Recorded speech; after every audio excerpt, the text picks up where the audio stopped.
Welcome everyone to the third part of our ultra racing series. So far, we've looked at heat training and fueling, and tonight we're going to dive into hydration, one of the most misunderstood but critical aspects of racing, especially for long distances. The session is free, it's interactive, and we'll take questions at the end, so I look forward to that. Right.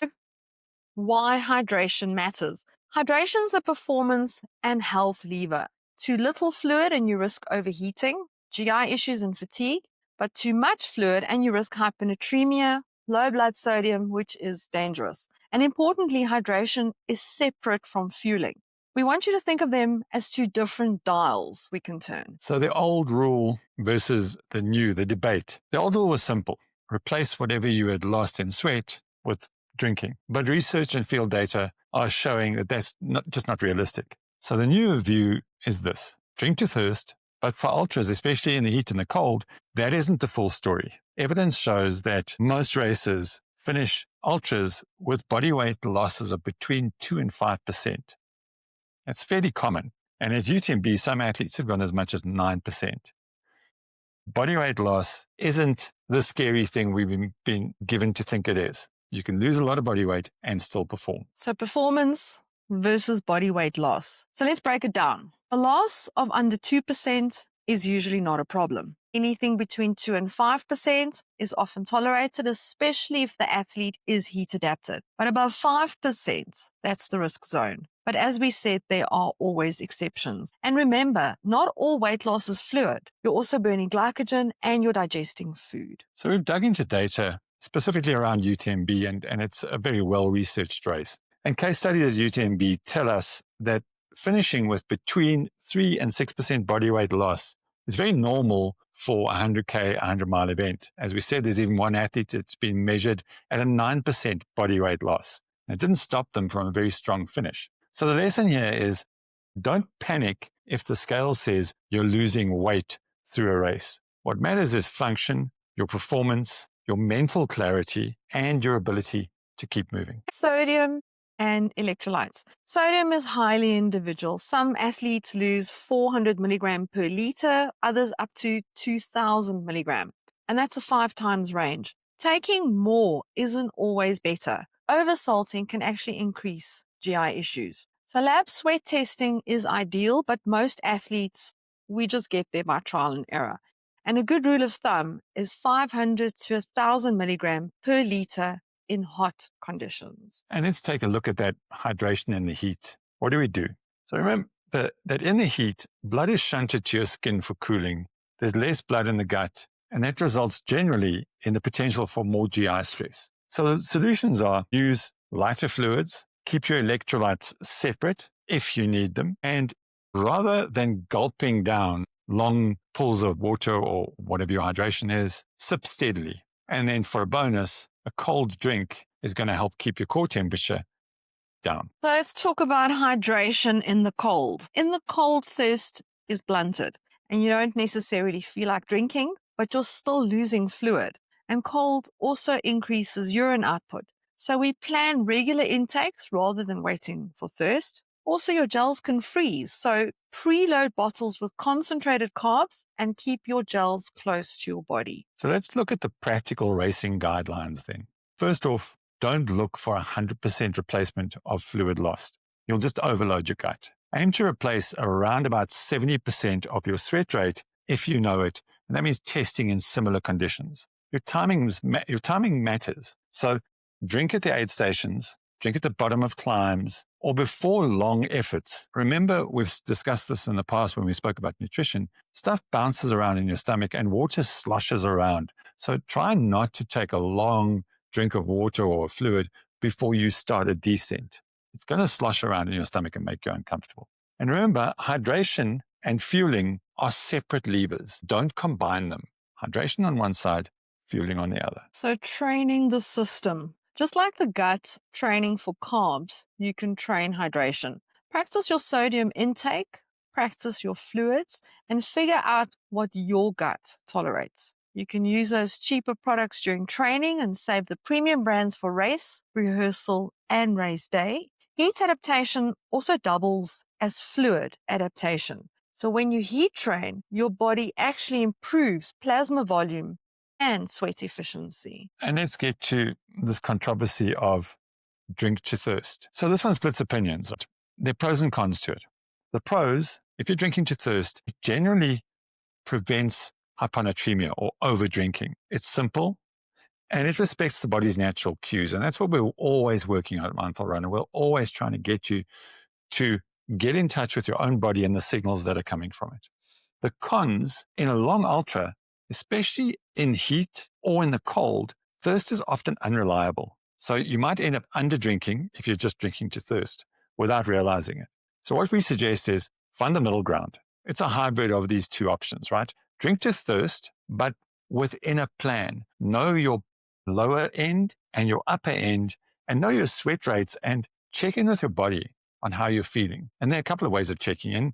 Do you have perspiration on your skin? What's the color of your urine? These are all check-ins as you're progressing. So drink to thirst, but be cognizant of how much you're drinking. Let's look at the practical application. Here's your toolkit. Know your sweat rate with a simple weigh-in test. Use a hydration range, not a fixed number, and adjust for hot or cold.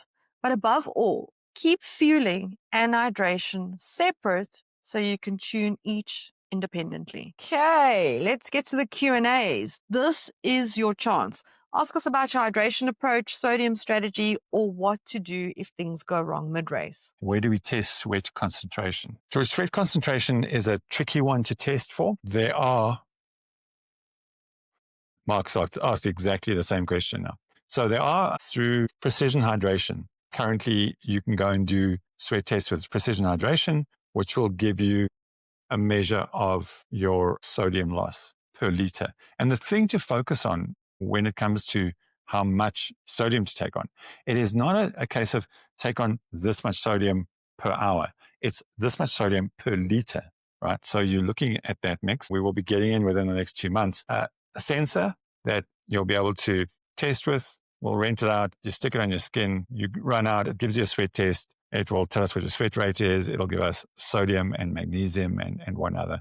So we'll be able to get an accurate picture of what your sodium loss is. So without those tests being available, what you've got to do is you've got to play around. Start out at, say, 300 or 350 milligrams an hour in moderate conditions, and see how you feel just using 350 milligrams, and slowly up it and then bring it back down. You'll find a comfortable middle ground. It does take a lot of experimentation, though. We're talking about months, not just 1 or 2 weeks. So George is asking if we premix our electrolytes in our bladder, or do you advise powder packets to mix with each bottle? So George, to answer your question, we don't put anything other than plain water in our bladder for several reasons. We always mix in the front of our bottles so we can monitor how much we're drinking. Once your bottle gets empty, you can refill it from your bladder. If you are only drinking from your bladder, you have no idea what's going on back there. And you often find that you're not drinking as much as you think you are. You could need your water for something else. Maybe you fall, you need to rinse off that wound. Maybe it's hot, you want to pour some water over your head. So we don't put anything in our bladder other than plain water. Drink mixes go in the front, that way you can monitor it. Your drink mix says 2 scoops per 500 ml. There's your 500 ml, you put 2 scoops. You get to the next table and you need something else, you can refill with plain water. Bladder as well, plain water. Yeah, and if you've been following from our previous one as well, we are definitely moving to that model of water and electrolytes in your bottles and nutrition in your pockets in the form of gels, bars, chews. It's a much better option, and it allows for a lot more flexibility. And on the testing side of things, you guys know I'm a tech nut. I love the technology. So there is a new sensor on the market that's fairly well tested, which we'll be bringing in and using for our testing as well. You all know how to do a sweat test at home, right? You wanting to get an idea of how much fueling you're losing, or how much fluid you're losing during a run. Get up first thing in the morning, don't eat anything, don't hydrate. Put your takers on and go out for it. Go and weigh yourself on the scale, take off all your clothes, weigh yourself on the scale, put your takers on, go out for a run, come back after an hour, no water while you're running, by the way. So nothing since you've woken up. Come back from your run, take all your clothes off, get on the scale. However much weight you've lost during that hour's run is more or less the amount of fluid loss. And remember, your sodium you put back in is in relation to how much fluid you've lost. Does that make sense?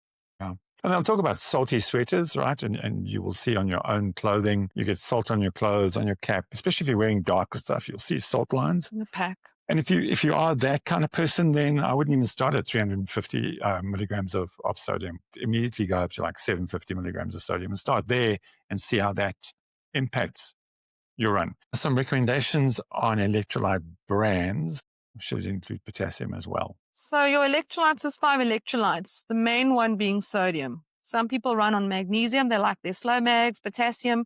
So kind of check in on yourself on what kinds of things you crave on a run. If you get to an aid station and you think, oh my God, those bananas look divine, you're a guy that needs more potassium. So just like figuring out what your carb intake is, your fluid intake is, try and find out what your electrolyte loss is. The primary is sodium. Always. And then magnesium is the secondary. And those are the only And then two you need potassium. mid-race. Yeah. The others are trace elements and they're not going to make a big impact on your ability to keep running. Performance, yeah.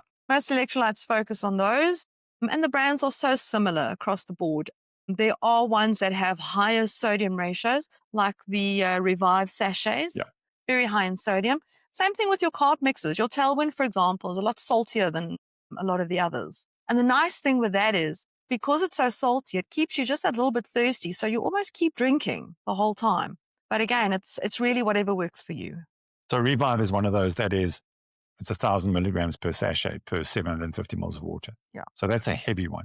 And you'll know if it's not working for you because too much salt's going to give you a little bit of gut indigestion. Yeah. You feel a bit crampy. Yeah. And that's us done. If you are looking for coaching, you know where to come to. Our next session is going to be on cooling strategies, how to keep cool during the hot events. I look forward to that one. See you guys next time.